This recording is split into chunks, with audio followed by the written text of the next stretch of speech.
A Lexus with a manual transmission, that sounds like an oxymoron, but it has existed in the past. The first and second generation ES had manual transmissions. The first gen SC300 with the 2JZ non-turbo engine had a 5-speed. The first gen IS had a 5-speed. And the last manual transmission Lexus was in 2013 with the IS 250. I also saw one in a convertible when I was working for a Lexus dealership when I started this channel, and they would not get rid of it. That person was going to go to the grave with the IS with the manual. Then out of nowhere, we get this vehicle. Should I say we don't get this vehicle? This car is tailor-made for certain markets. It is based off of this standard LBX, and the LBX is smaller in some ways. In most ways, you can say, than the UX here in the United States. It's based off the super fuel efficient Yaris Cross, and the base LBX has a I think it's a 1.5 liter 3-cylinder hybrid. It's only got like 130 horsepower if I remember correctly, but it gets great fuel economy. It's mainly a city car for Europe and for Asia. If we go back in time to the Tokyo Auto Salon 2024, Akio Toyota showed off this vehicle, the MORIZO RR concept, and it looked incredible. A real Lexus hot hatch with the same technology that we have in the GR Yaris and the GR Corolla. Well, we only get the GR Corolla here stateside. And you fast forward about a half a year later, and Lexus has officially debuted this LBX hot hatch with 300 plus horsepower, all-wheel drive, and drum roll, they actually brought in and returned the manual transmission to Lexus. Guys, if you're excited for the LBX MORIZO RR and the optional manual transmission on it, I cannot believe that they're doing this. Smash the like button, make sure you're subscribed, because I'm going to hold out hope that Lexus could eventually bring this to its original market. Not the LBX's original market, but Lexus was built and designed for the United States market as a brand, debuted here stateside. And to have this vehicle tempt us and mock us here stateside is a travesty, since it is a forbidden fruit. But if it exists, that is a good thing. And I will keep hope. There's always a shimmer of hope that we could see here in the United States, kind of as the ultimate luxury form of the GR Corolla, even though it's a hair smaller, just a hair smaller. And it brings new technology to Lexus for the first time. So let's get into this. I'll be playing the B-roll while I get into this nerdy press release here. A compact car transcending its class, allowing the discerning customer to return to being their true selves, offering a new value and luxury.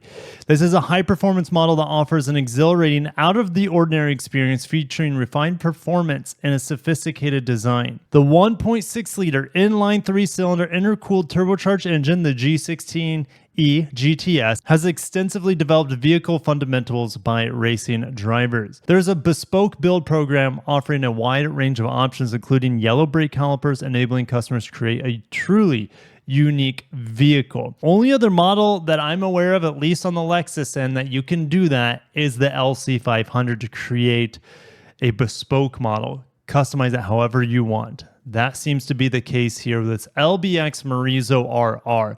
And wait to the end, because I will talk about Lexus F and what's the situation with Lexus F? Why isn't this called an LBX F?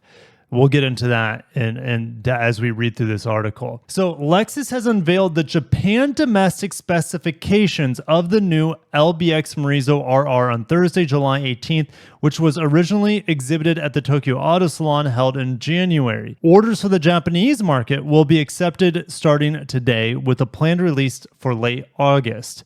Additionally, 100 units of the LBX MORIZO RR bespoke build will be available through a lottery. The LBX MORIZO RR was developed alongside master driver Akio Toyota, also known as MORIZO, to deliver the refined signature Lexus driving quality and sophisticated design.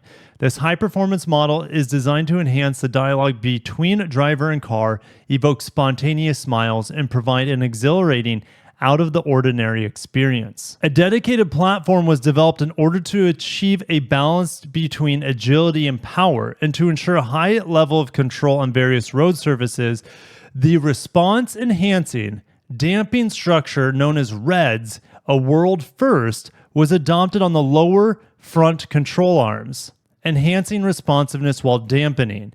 Furthermore, in pursuit of distinctive quietness that is a characteristic of Lexus, source control measures were thoroughly implemented to suppress noise and vibration even during sporty driving. And to maximize performance, features such as a direct shift, 8-speed automatic, and a Lexus first 6-speed IMT, which is intelligent manual transmission, have been adopted. Additionally, electronically controlled all-wheel drive full-time has been incorporated to enhance the sporty driving experience.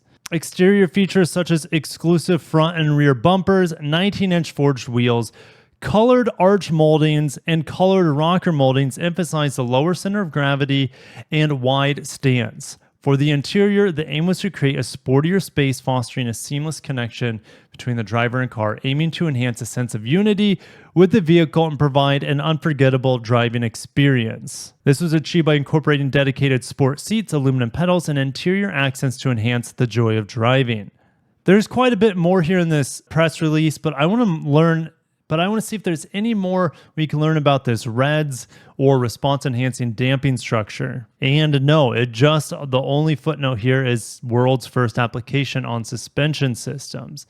And what about asterisk number 2? Well, this vehicle is only for the Japanese market right now.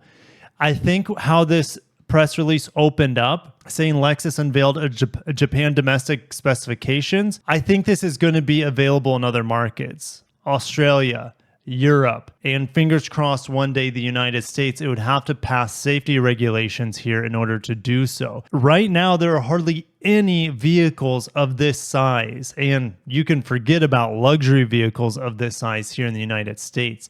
The chances of this coming here is a snowball's chance in hell. And I know that, but I still want it to come here. This vehicle, I looked up the weight of it. It weighs less than 3,200 pounds with the manual transmission. If we look at the GR Corolla, it weighs less than the GR Corolla. Now, keep in mind, it's also smaller, but it's going to be so much quieter than a GR Corolla. It's going to have a much more luxurious interior. I mean, the GR Corolla's interior is very Spartan. It's very cheap.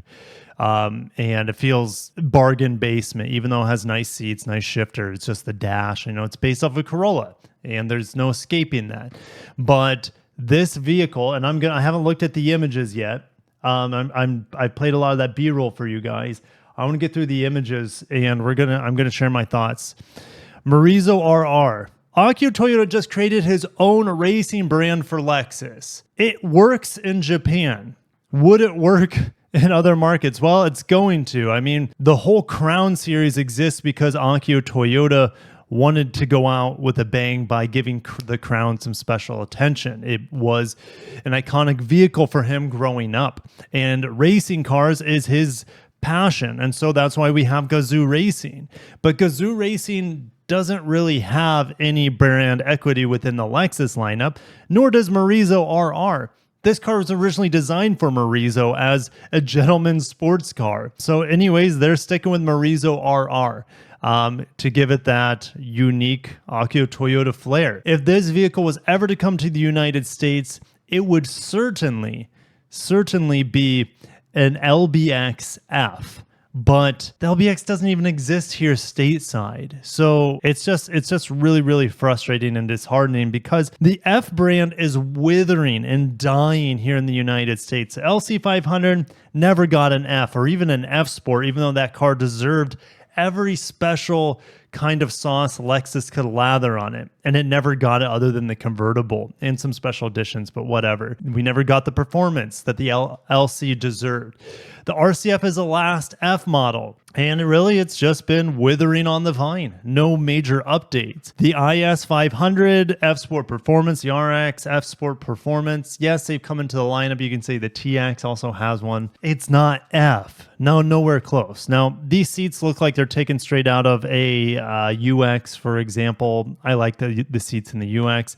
The steering wheel means it has a customizable head-up display in here that we see in, let's say, the NX and the RX with the customizable buttons. This is the one with the automatic or the DAT fully digital screen behind there.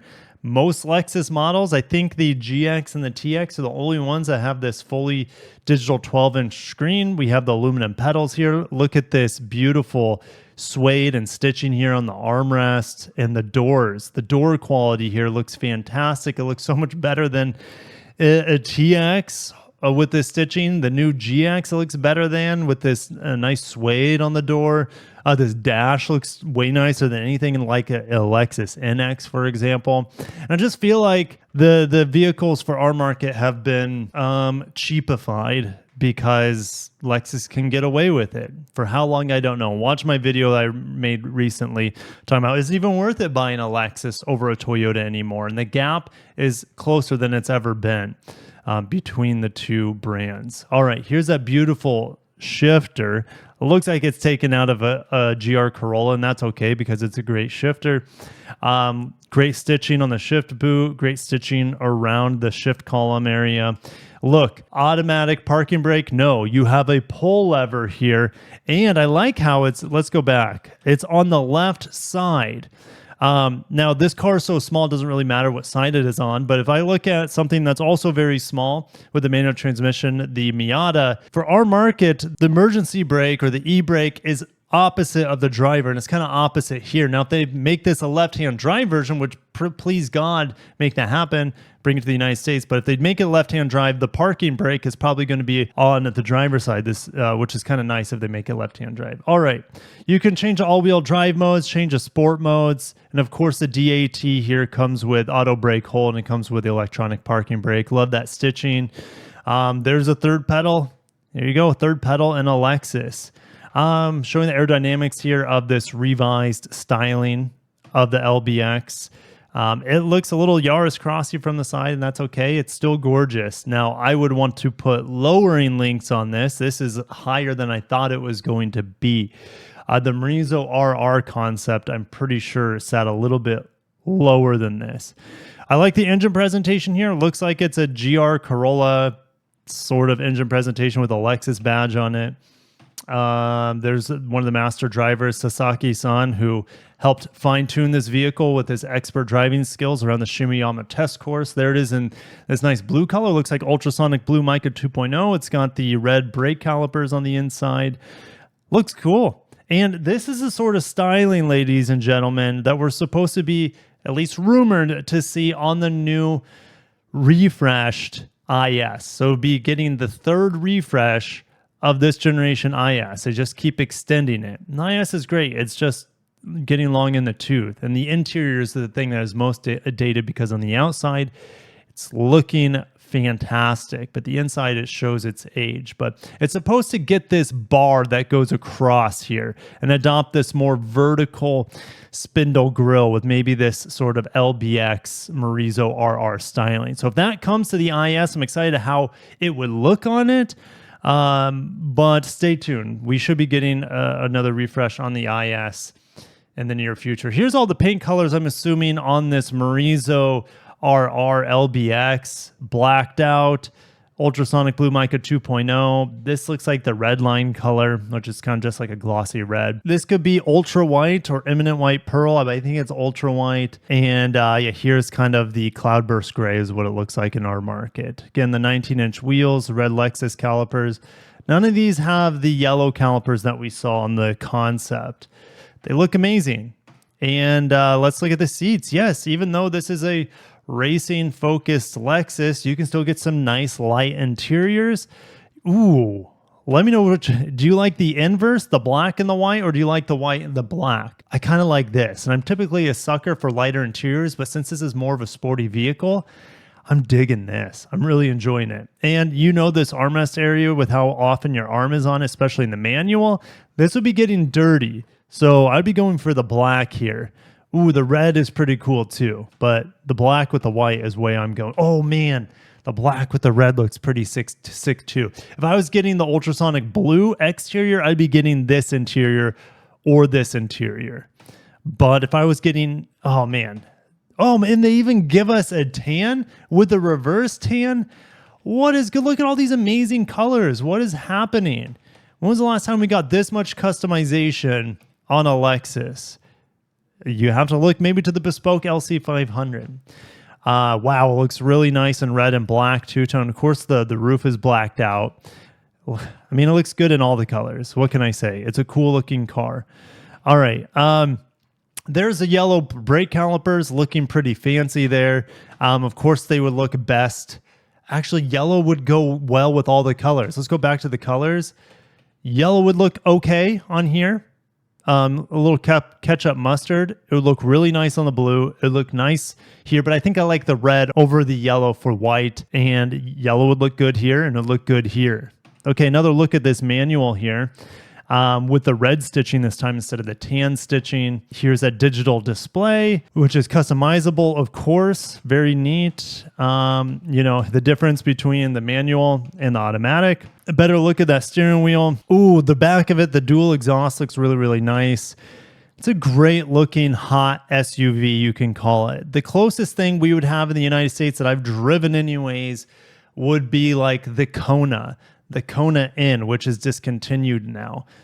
This thing would smoke the Kona N in theory because it has more power and I think it's lighter. And it has all-wheel drive. The Kona N was a front-wheel drive burnout machine. So yeah, this thing's bittersweet. I don't even think we saw the all-black interior yet, did we? I don't even remember. So just more customization here, guys. They're showing the GR4 all-wheel drive system. Oh, I think this is the 6-speed manual transmission, and then this would be the 8-speed automatic transmission. It's cool that they give us, you know, a cut-through sort of peek at those transmissions. Here we go with the headers here, and then the turbo connected to it. Looks pretty cool. If you guys know what this is, because I didn't see in the press release, if you guys know what NACA duct stands for, let me know down below. It could be some passive aerodynamic piece, maybe cools the automatic transmission. That's just a complete guess on my part.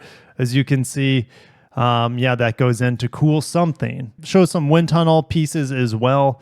For the aerodynamics, which is pretty neat. They show us the sound system even in here. I didn't expect that. Vibration damping coating in certain areas, so it's definitely getting that Lexus treatment. Fender liners, which is going to make the vehicle even more quiet, even though it's a performance car. Okay, so front brakes, rear brakes, pretty neat. Rear suspension setup here.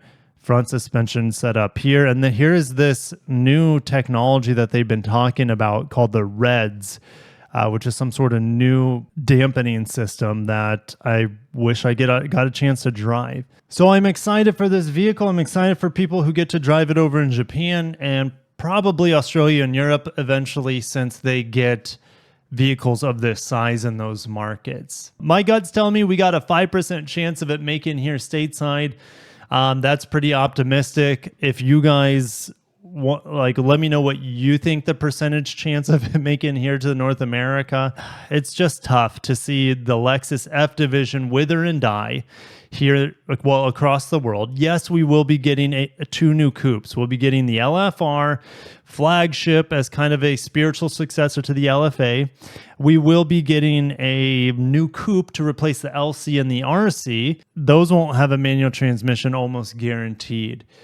So it's just forbidden fruit. And yeah, Lexus here in the United States, it's selling well. Their sales are strong. They have a very well-rounded product stacked, but the performance and the enthusiast end of it has still never been fleshed out.